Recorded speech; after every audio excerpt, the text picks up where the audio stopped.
Hey guys, let's get more news about Dallas, but first, don't forget to subscribe and leave your like.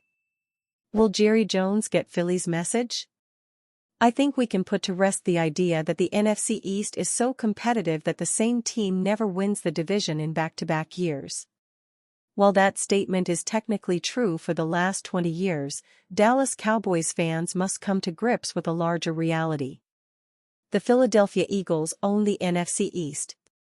Actually, I think the fans already understand this, painful as it may be, and it's the family that runs things out in Frisco that hasn't quite grasped it. But there's no hiding from it now.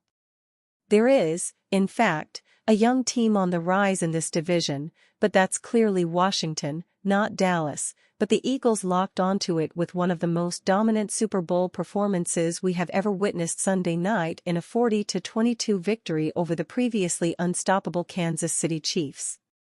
First of all, this is the first Chiefs loss of any significance since Travis Kelce and Taylor Swift got together 15 months ago. For the Chiefs' sake, I hope she doesn't write a 10-minute song about Sunday's game. The whole team will come out looking as helpless as Jake Gyllenhaal. The final score was indicative of nothing. The Eagles led 40-6 with 3 minutes to go. You don't need a rehash of all they did to Kansas City, but here are 4 things that matter for the Cowboys as coach Brian Schottenheimer searches for a ray of hope in 2025. The win was the Eagles' 19th in the postseason this century. Forget the East, no NFC team has more. Dallas has 4, just in case you have lost count.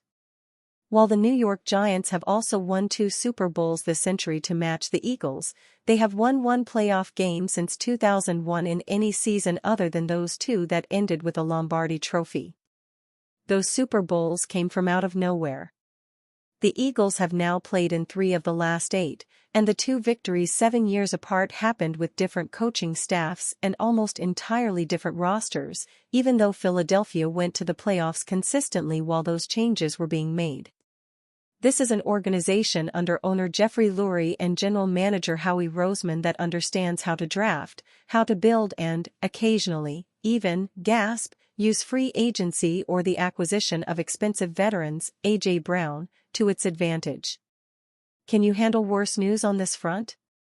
The Cowboys have more starters set to test free agency than the Eagles do.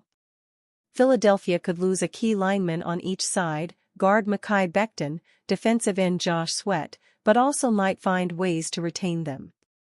Dallas has wide receiver Brandon Cooks, running back Rico Dowdle, guard Zach Martin, who may retire, key defensive tackle Osa Odigizwa, defensive end DeMarcus Lawrence, linebacker Eric Kendricks, and nickelback Jordan Lewis among others available for free agency. That huge organizational advantage is a big number 1. Number 2 is Jalen Hurts setting a Super Bowl record with 72 rushing yards. He did it without forcing anything.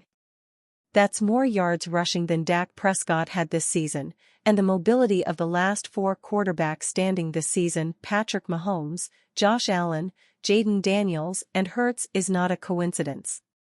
That is the biggest challenge for Schottenheimer and new offensive coordinator Clayton Adams, devising an offense and a running scheme in which the quarterback is basically no threat to run.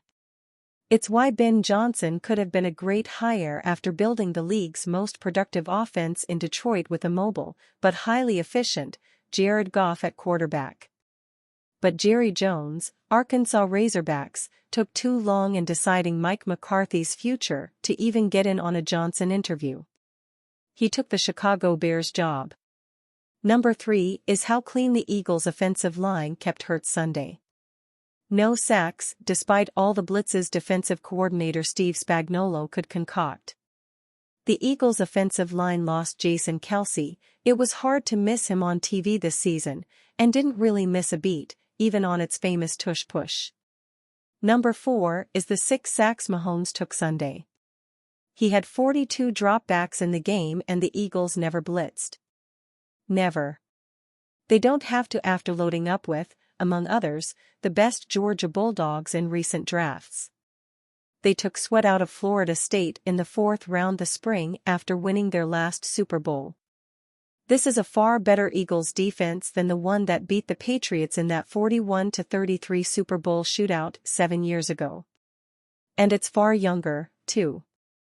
Every team looks close to perfect when it wins a title, and, inevitably, cracks in the facade appear the next season to make the return journey tougher. That's what is so admirable about Kansas City, but with Hurts' leadership, it's not difficult to see Philadelphia leading the pack in the NFC next season. To our amazing Eagles fans, Lurie said Sunday night at the Caesars Superdome, "Your Eagles are world champions." Again. It's not the words you want to hear, but at least you grasp it. The Eagles own the East and the NFC and now the NFL. I'll let you know when there are any signs that Jerry or Steven have gotten the message. As new teams rise, old greats look for answers. The sayings, commitment to excellence and just win, baby, encapsulated what the Raiders represented as they bulldozed their way to 3 Super Bowl titles with a take-no-prisoners style that endeared and villainized them while in Oakland.